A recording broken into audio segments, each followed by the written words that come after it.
So in the last 3 to 4 weeks, we've been really, I guess, experimenting with a bunch of different features and to see how we feel about them. So, for example, one thing we tried was we wanted exploring to feel a little bit better, and so we experimented with like this grid-based hexagon system for exploring, and it felt awful. So we didn't keep it, but like we've been just doing a bunch of stuff like that and seeing how it feels. And so there's a bunch of sort of new ideas that that we've been doing, and I'm pretty happy with some of them. And so all the ones that we're keeping in, I'll go over. But first, something that isn't like a radical idea, we added this little time control button here, so you can pause the game, you can speed it up, which is nice. You can also press 1, 2, 3, and 4 to do it. So just a super little thing. We removed the mission button. And now you just have to click on the star map. If you've never played the game, this isn't new to you. But if you're an alpha tester, if you've played, then you'll see it. But now you click on this little guy, and then you choose to mine. And the reason we did that is because before the star map was just for fun. And I remember when we implemented it too, I said that it literally has no purpose, but I just like it, and so I thought it was cool. But now it has more of a purpose. You can go here and you can look at stuff. And if I had discovered more than 2 things, there'd be more stuff there. I'll just try and discover something real quick. I'll speed up time by cheating. Right, and so now I can mouse over all this stuff and be like, oh, what's this, and what's that, and what's this? Right, and then you click it. This menu here that says, Asher, what do you want to do? We're going to change this. But like I said earlier, we've been just playtesting and prototyping a bunch of ideas. And when we do that, we do it just basically as quick and as dirty as we can do it, just to get the feel for it, right? So we want to know, what does it feel like if I click on this? Does it feel good? Does it feel good to go here and press mine, or does it feel crappy? And then if we like how it feels, then we'll go through and we'll polish it up and we'll make it look nicer and more presentable. So that's just kind of what we're doing here. Then you click on mine, and then you just mine like normal. The biggest gameplay difference is that you can no longer select multiple locations, but selecting multiple locations is weird anyway, and we weren't even sure if we were going to keep it in. All right, now time for new changes. So pretty big change we added, and something that definitely sucked before was it was totally possible, basically 98% of the time, for your station to just become a disaster where you were doomed forever. Like, for example, if everybody died right outside your biotank, as soon as someone was born, they would instantly see the corpses, and their morale would plummet, and they would refuse to work. And maybe they'd go insane and start killing people, right? And then that would just snowball, and then it's basically game over. You just have to quit. And so what we did is we added a system called the Purge, where if all of your colonists die, you are given an option to purge them. And when you purge, all of your build bots, they come out and they clean up the corpses for you, and also the blood splats too. And it's like nothing ever happened. But it's completely optional, so I'm just going to let this do its thing. So if you don't want to purge, you don't have to, because sometimes maybe one guy dies and you decide, I don't want to purge. Also, right now, there's no con. There's no reason to not purge, but in the future, it will probably cost. There'll probably be a cost associated with it or something. Something something where you can't just do. You shouldn't just do it all the time. Oh my gosh, totally missed it. I don't know if you saw, but I was trying to show that if you build another colonist or grow another colonist, the purge button goes away, right? So it's sort of optional in that sense. And then we try to put it in the corner where it's not super annoying, but this definitely feels nicer. It's harder to just like hopelessly lose. You could still lose. I mean, there's a bunch of ways. Your oxygen recycler could break, and if you only have one and you can't afford another one, and then you would die, Or if you like ran out of water for your oxygen recycler and you didn't have any left, like there's still some ways you can die, but now it's a little harder to die. Boom. All right. The next thing we did, it's actually pretty crazy, but I actually like this. I mean, if I didn't like it, I wouldn't be here, but whatever. Okay. So first, I'm gonna place a little biotank. So what we've done is now you only start the game with 6 colonists, and that number might change. So you start with exactly 6 colonists, and every time they die, you just regrow them. So you regrow the same 6 colonists over and over and over and over again. And the idea here is that you get to know them. They're kind of like your little family. And so I'll show you. Here. Boom. And the nice thing about this is we can add way more complexity to how the colonists behave and how they interact. And you'll get to know it. Like, you'll figure out, oh man, Bob tends to hate Ted and they tend to fight, so keep them apart, right? Or maybe Bob tends to be a good engineer. Maybe some of his perks line up well for that sort of thing. And this is something that if you just have random colonists, it's just chaos. And also something too, in the old system when colonists was random, if you had a crappy colonist, it didn't matter. Like if you had a crappy colonist, there was no reason to not just kind of kill that guy and then grow a better one. Because why not, right? And so now if you have a crappy colonist, you just have to deal with him. He's your problem, right? He's your dum-dum. And you got to figure out, well, like, yeah, he sucks, but what do I do with him? So like here's Reena Morton. So she's speedy, she's tolerant, and she's excitable. This is actually like an amazing colonist. This is like the best colonist ever, actually. All right, okay. So you have this really awesome colonist, Reena Morton. And if she had died, it totally sucked, right? Because it'd be like, oh my god, she died. By the way, this colonist got hungry because there's a hunger change I made that I want to show, and then to show it easier, I made hunger go down really, really, really fast. But let's see if this guy dies. Well, he's gonna die. I'm gonna kill him. Or her. Reena's the girl's name. So when this person dies, here was that Reena Morton. Okay. So Reena Morton dies. Die, Reena Morton. Okay. Dead. Boom. Then we're going to clean them up like it never happened. And previously, if a really valuable colonist like that died, it was just a big bummer. Because you're like, well, that sucked. I was excited, but like, who cares? And also now we can add way more causes of death. And it can be a little more humorous when you colonize. It's not as serious as it was before. Because, again, you can just get Reena Morton right back. Boom, boom, boom. And I don't know why I have this need to prove it. Like, it works. It really does, guys. But I'm going to show you. So it was Reena Morton. She was tolerant and other stuff, too. Here's Reena Morton again. And she's speedy. She's tolerant. And so it's the same girl.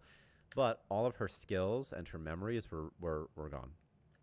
So there's still, like, a cost of dying. You know, if they die over and over again, you're going to lose all your goodies.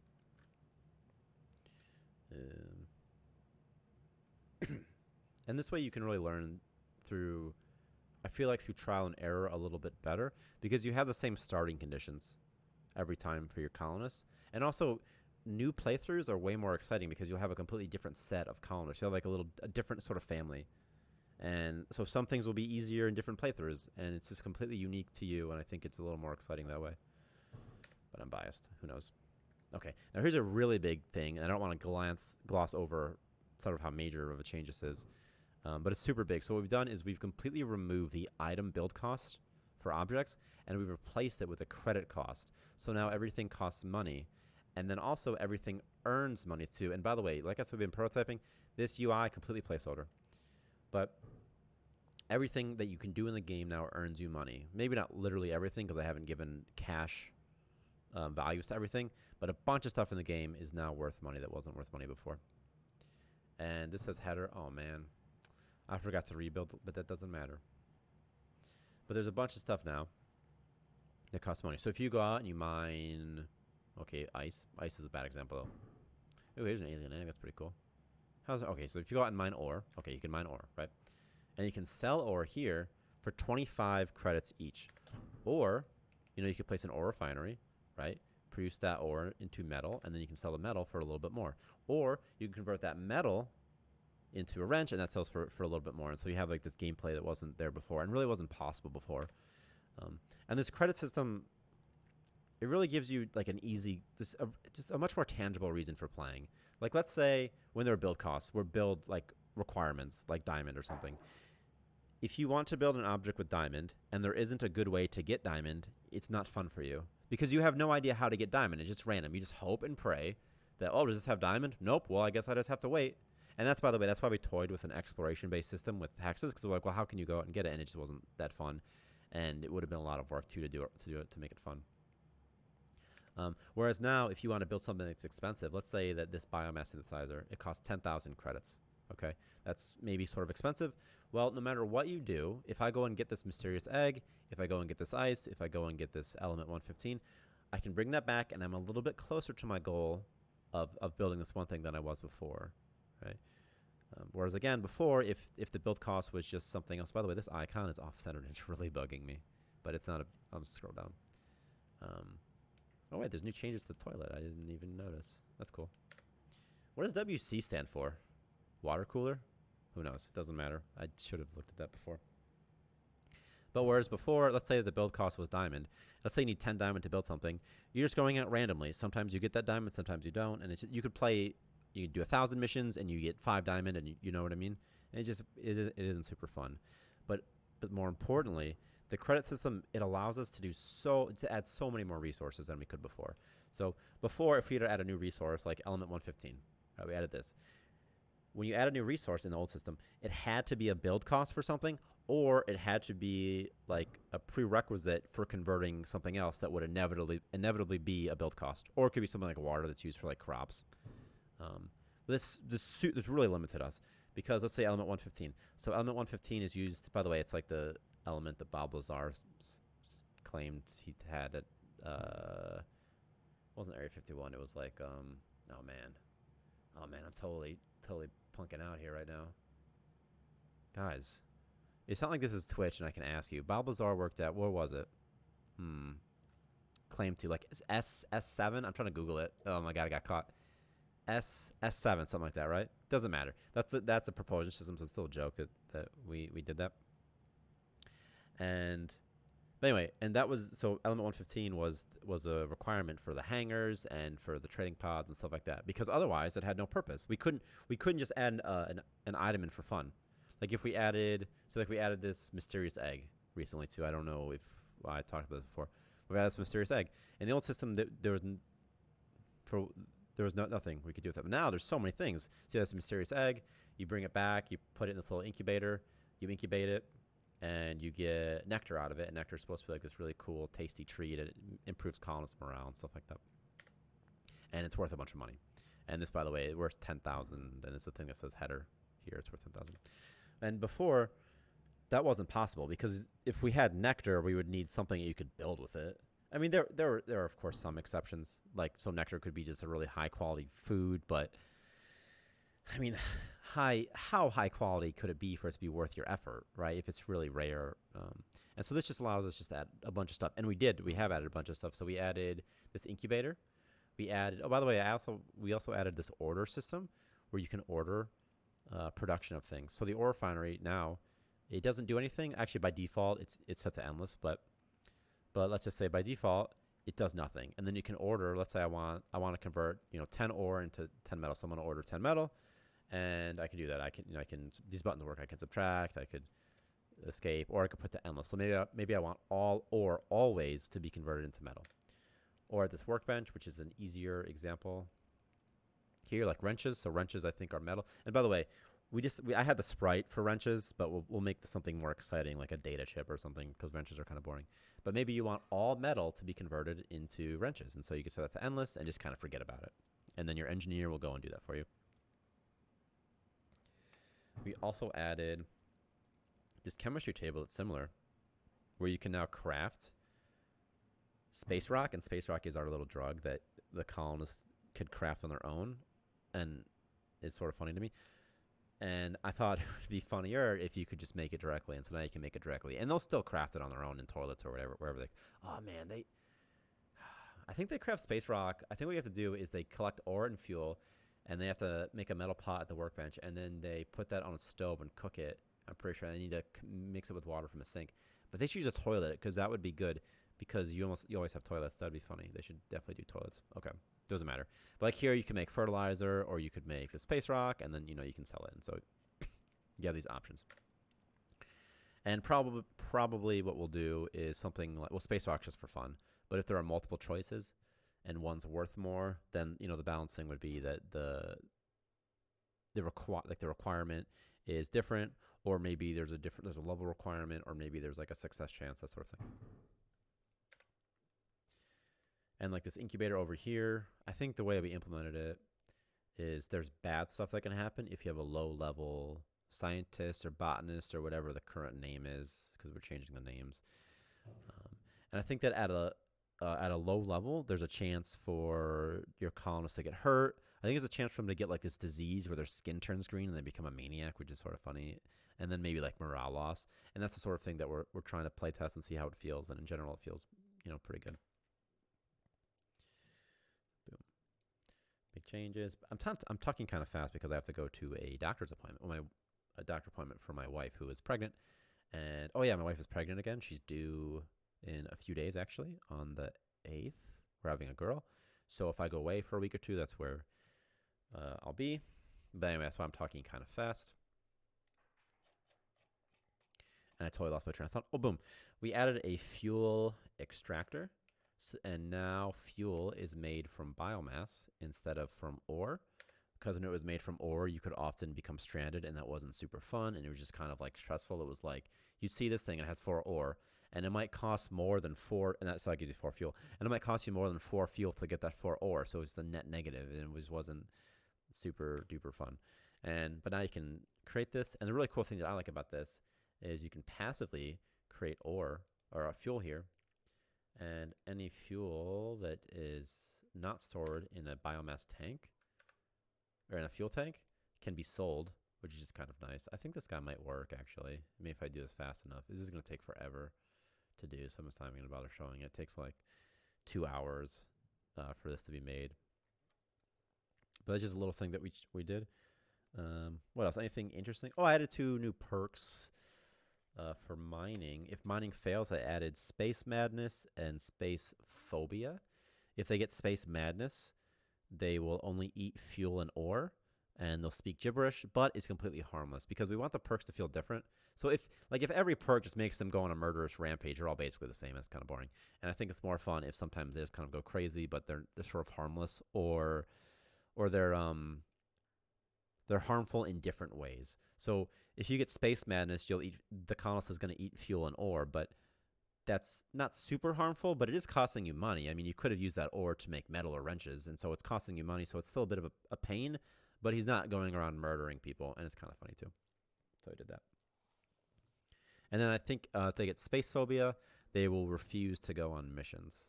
So it's like that something scary happened, and they're like, nope, I ain't going out there ever again, dude, which is, like, from a gameplay perspective, I think it's sort of bad. Possibly, I'll implement something where they can't walk on external floors, but it's sort of, I don't know, it's sort of like a pain to do that. So I don't know if I will. Like, for instance, like a reason that's an issue is that when a colonist comes back from a mission, they're on an external floor. And so it would have to be implemented in a way where they can walk on external floors, but only if they're currently on an external floor. And so there's just some things that you have to think about, and then do it in a way where it's not like super performance intensive, where it's not killing all the like performance of the other pathfinding stuff. And so it's just not like a super simple thing, but I still might do it just because it sounds kind of cool. All right, what else is new? Oh, here's a new thing. So I was playing, and I kept doing a bunch of missions, and I wasn't feeding my colonists because there was no purpose. There was no point in me feeding my colonists because I just kept growing new ones. And I thought, what would be interesting? What if when colonists get hungry, because they were just dying, they'd starve to death and they would just die. But I'm like, you know what? Shouldn't they eat each other? And so they do that now. So if they get really hungry, they acquire the starving perk, and if they get the starving perk, they will attack and eat other colonists that they see. The thing is, they'll still eat dead bodies, or they'll still eat regular food. They won't just. What is this guy doing? Didn't I fix this bug? Is he trying to fight this ore refinery? Oh man, I hope not. That'd be super embarrassing, huh? Was he stuck? I don't know. Is he just being a bad kid? He just starved to death. It doesn't matter. We can restart this. Did I mention this game is still in alpha? I wonder what that was. He was just staring off at the ore refinery or something. There was a bug that I fixed, and maybe I didn't fix it, where they would see objects, and they would see, let's select this combat instigator, boom, boom, right here. And if they see another agent and their morale was low, they'd be like, boom, I'm going to try to fight you. And I added this thing where they would check if it has the colonist key before they would attempt to fight the guy, but maybe, and also they don't fight them dudes. But maybe it also could have been some other thing that was freaking out. Who knows? But that's fine because we can just make a new colonist here. So we make a dude and make sure he's not a pacifist. So he's not a pacifist. He's mean anyway. This is perfect. Jose Person. I call him Josie because it wasn't the thing, but it's Jose Person, which sounds like a made-up name, right? It sounds like a robot is like, oh yeah, it's Jose Person. Why did I make the space so big? All right, so he's attacking this person. He's gonna gobble him up. Boom. And I can't see because they're on top of each other. That's annoying. But they're bashing. Oh, man. Did Reena knock him out? Okay, boom. I think that the original person did not die. Okay, all right. But she is now starving, and she's kneeling on this corpse, and she's going to eat it. And when she does, and so this perk, by the way, says starving. Now, ordinarily, if a starving colonist eats something, they lose the starving perk. But if they eat a body, they acquire the cannibal perk, and it's permanent. And a cannibal will eat people, but only, I should say this, they'll still attack and kill people, but only if they get hunger to like below 15 or 25. So they're basically like a ticking time bomb. But if you keep them fed, they're not going to kill other people. But if you don't, then they'll get super hungry and because they've acquired a taste for human blood. Why'd I do this? I don't know. I thought it was funny. I don't know. That's like the only reason. And also, the clean up your corpses and just sort of interesting. I think it's nice when they die in weird ways or interesting ways. You know, something like that. Oh, I could test this too, actually. Oh, by the way, we're playing around with the idea of colonists sort of being made of biomass because they are. And so we colored the blood green just to see how it feels. Because then we can do things like crush colonists indoors and they explode. Or if colonists it gets really hot, they might turn into like green goo and melt if they die from heat. Like stuff like that they would either be incredibly dark and gory or wouldn't make sense if they were people. So we're playing around with that. So that's why it's blood screen right now. And I made a change where you can, I'm not sure if I'll be able to do this because I have a cheat on where there's no atmosphere. Is atmosphere force livable? But maybe it will work anyway. So what I'm going to do, I'm going to change where if you heat up the atmosphere, the blood will go away. Where's the heater? Am I blind? Is it not here anymore? Is it probably an atmosphere? That would make sense. Guys, I should know that, huh? And she's just going to starve to death anyway, so she doesn't matter. I make some solar panels. This might not work because there might not be any oxygen in here. So the way heat works, it heats up the atmosphere, the gases, but there's no gas in the atmosphere. It won't heat up anything. So let's see if this works. It doesn't look like it wants to work. But I can make this work anyway, I'm pretty sure. If I just go here, floor generic entity, I'm looking for room atmosphere component. Let's add some oxygen to this bad boy, like this. And then it might work. Maybe? It says high temperature, but I think because I cheated earlier, it just doesn't want to work. What if I just add heated O2? Heated O2? No. Oh, man, that's a sad day. But normally, if you heat up the game and you didn't cheat like I did, because ordinarily, if you were to play something like this, it would have no atmosphere and everybody would die, and it's like not very fun. Oh, disable lighting. That's why the lights didn't do anything. I see. What temperature does it have to be? What do you think it's called? Blood splat. Blood entity. It could be that. What's this? Is it here maybe? No, it's not. It's probably on the floor. This is not the best time to do this, by the way. But I'm doing it here. Who knows? Probably what's happening is that because I was using the cheats, that ordinarily things like the atmospheres of objects get linked, but because I had the cheat on, they did not, because they're like, who cares? This is stupid. And now it won't go away, but ordinarily it would go away.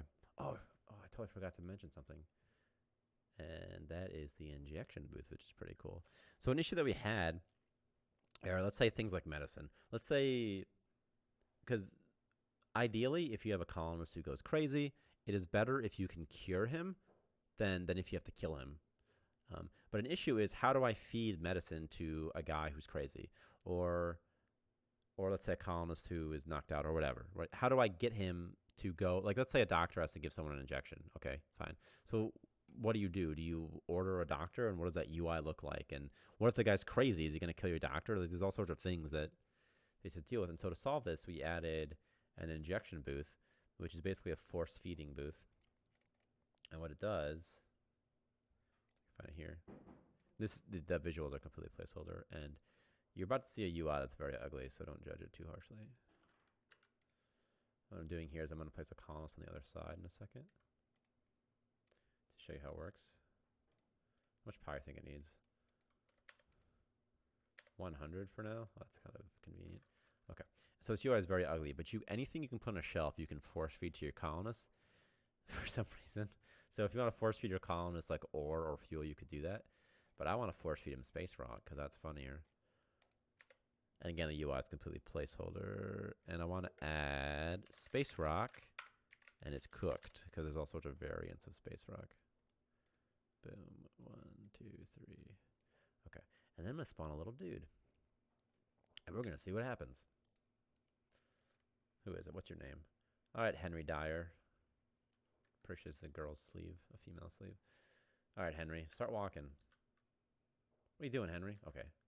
Henry just walk right through there. Did Henry just embarrass me in front of everybody? Oh, man. Oh, I see, because there's that little gap there. I should know my own game, right? Okay, I'm going to have to place... I can fix this. If I put, like, a chair here. So now she can't walk through here. Okay. All right, well, now Henry's going to walk through here eventually, unless she dies first. Ha! Henry has to, I don't know why I was, like, so proud of it. I did it. Okay. Okay, all right, but... all right, okay. All right, it's nothing. Okay. So Henry's going to walk through here. It's going to do its thing. And again, the visuals are 2 per placeholder. But I don't know if you saw, but there used to be 3, and now there's only 2 Spacerock. And she's doing the rock. And when you do the rock, like your morale goes up and some other things. I think your movement speed goes up too a little bit. So she's doing the rock, man. And you can do that. You can force feed them anything, mostly because it's hilarious. And then we'll have visuals for that soon. And like I said, anything you can put on a shelf, you can feed to your colonists. And I'm going to show it on the shelf UI because it looks nicer than that ugly UI here. This, by the way, is normally what happens is I will implement something, and then it'll be functional, and then I'm like, Victor, can you make this look nice? And then he'll make it look really nice because I'm not good at that.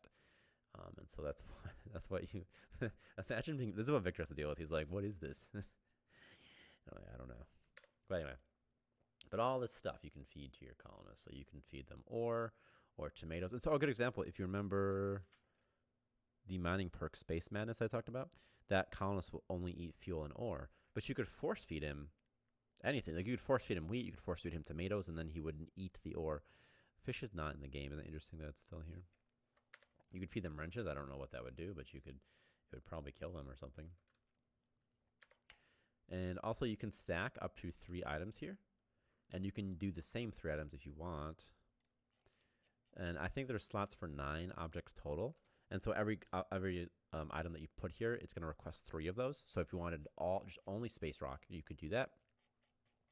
And then you can turn this on and off whenever you want. So if you didn't want them to be force-fed anything, you could turn it off. And then as soon as like a specific colonist walks through, maybe a depressed one, you give him Spacerock. I said depressed because if they had the depressed perk, and now he's a Spacerock user, so that's great. But if they have the depressed perk, if you feed them Spacerock, their morale is going to go up by 20, and potentially it could cure their depression. So I wonder if it goes back down once they get it. There's actually like a withdrawal perk. Let's look at it real quick. This is the best way to do it. Spacerock perk. Bunch of Spacerock perks. Withdrawal right here. Boom. What happens here? They get a periodic damage, apparently 0.1 from drug use. How sad. Oh no, their morale goes down by 20. They'll probably get depressed again. Their morale should go down by more than it goes up, right? That makes sense to me. Right? So it's like bad. So it should go down by 25. Their movement speed. Oh man, their movement speed goes down too? Oh man, this is like... apparently you're not supposed to feed your dude Spacerock. And then it lasts for between 60 and 1440. What's 1440? How long is that? 1440 divided by 60. That's 24 minutes? Jesus, that's way too long. That's way too long. Let's divide that by 2. Okay. Oh, they get angry too. Look at that. That's so funny that happens. It removes Spacerock effect, but it stacks the Spacerock effect. What does that mean? So that should mean that if they use Spacerock here... Perk Spacerock. Oh, no, perk Spacerock effect. It removes Spacerock effect. I see. Oh, that shouldn't happen. This should look like this, because this shouldn't remove Spacerock effects, right? Boom, now we'll remove it. And now this removes Spacerock effect. What's the addict? That should be just called that. Okay, it's called Spacerock user. Oh, I see. That makes sense. Spacerock user. And this one's space. So this remove Spacerock user. I'm totally talking to myself. I'm super sorry. I got absorbed in the Spacerock, and I was like, oh, what's this do? Okay. apparently I have a 39% chance of a... Why 39? That's so random, right? Why is it 39%? Why isn't it 40%? I don't know. 39% chance of getting this. And looks like some chances of going through withdrawal. 35% chance of going through withdrawal. In effect, there's 4 of these. So there's a 75% chance of withdrawal and a 25% chance that the effect gets extended, I'm guessing. And like, why is this 121? Who knows? It's nebulous. Cool. All right. So I think that's about everything that I wanted to cover. Sorry that I was rambling a little bit, but I got super excited about the Spacerock. So that's about it. So like I said earlier, I'm going to have a daughter soon, and that's her last baby. So I'll be, you know, I won't be working quite as much. Also, once you have a kid, it's a lot harder to work as long as I used to. I used to do this all day, basically. And sometimes I still do, but not as much. So basically, it's like I work all day, and then the kid, Graham, comes home, and I'm like, hey, Graham, what's up, man? And I play with Graham, and then he goes to sleep about 7-ish, and then I go back to doing it, and, you know, so it's a bummer. Didn't matter. Anyway, so this is it. I'll probably push this patch this week, but I also might not because the UI is so garbage. But there's a lot of things I really like. I like the time control, which is awesome. It's just that if there's any issues, then again, there's issues always, so it doesn't really matter. I was just thinking that I won't be able to fix anything potentially if the baby was born tomorrow, I couldn't fix the issues, you know. But whatever. Then again, you could just not play alpha, like, you know what I mean. Like if it doesn't work, it's like, oh, whatever, it's fine. Cool. So thanks so much for watching. I'm like making sure I miss anything. But seriously, guys, thanks so much for watching this. Bye bye.